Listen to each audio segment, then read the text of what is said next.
aircraft airworthiness. We talked about the documents that our aircraft needs. Now, what sort of inspections and what instruments need to be working for us to call our aircraft airworthy for VFR flight? Well, we're going to learn a few new acronyms. Our first acronym up is AVIATES, A-V-I-A-T-E-S. And let's work through that real quick.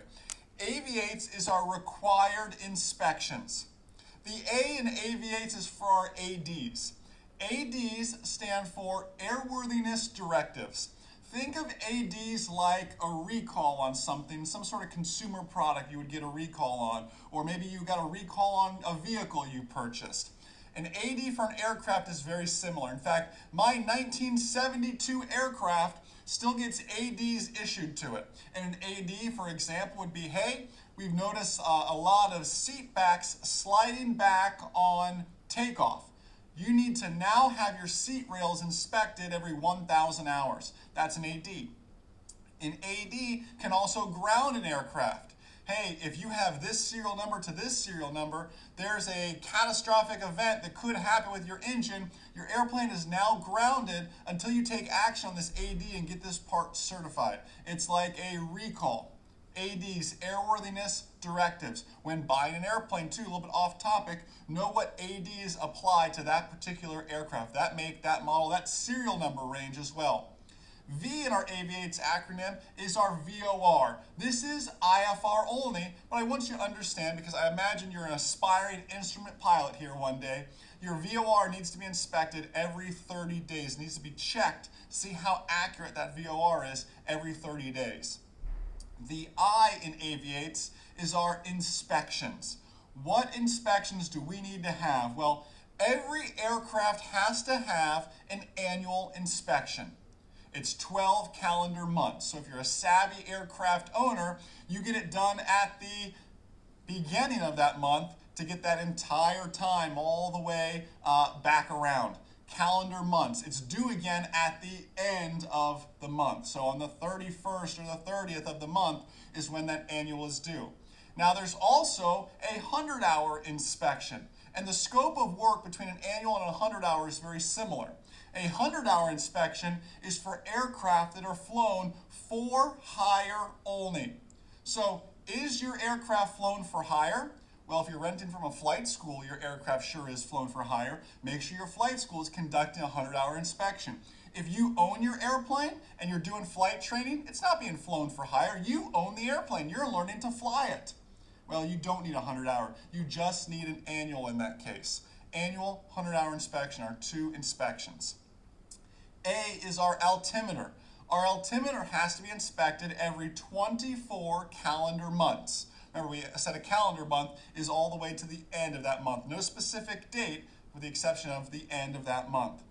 T is our transponder. Our transponder as well is 24 calendar months, and that's IFR only. Does our transponder need to be inspected every 24 calendar months? E is our ELT, Emergency Locator Transmitter, sort of like our EPIRB.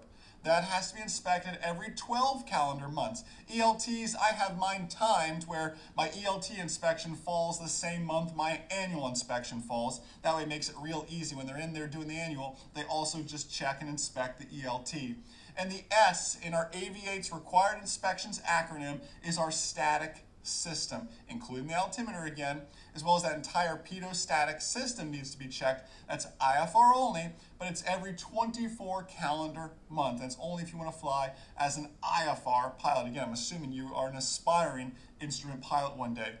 AVIATES acronym are required inspections. Now let's talk about the only regulation number I want you to memorize, 91205. We talk about a lot of regulations. 61 this, 91 this. We talk about them all. If there was a number I wanted you to memorize, it's this one.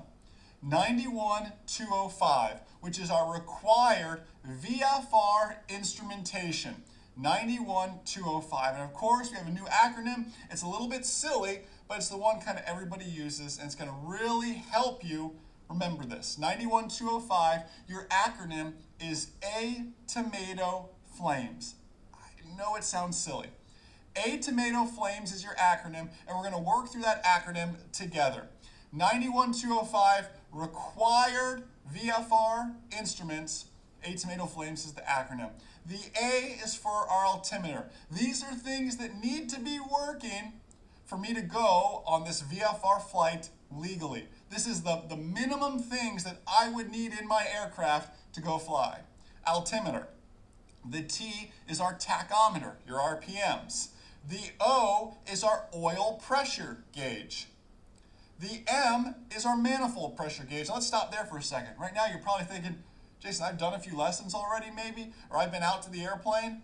I have no clue if I have or where my manifold pressure gauge is. Well, chances are if you're flying a 172 Cherokee 140, you probably don't have a manifold pressure gauge.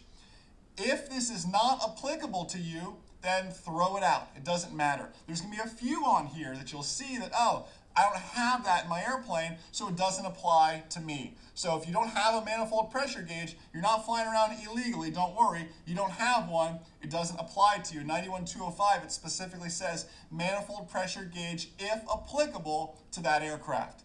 Let's continue with our acronym here. The A, the next A in our acronym, is an airspeed indicator.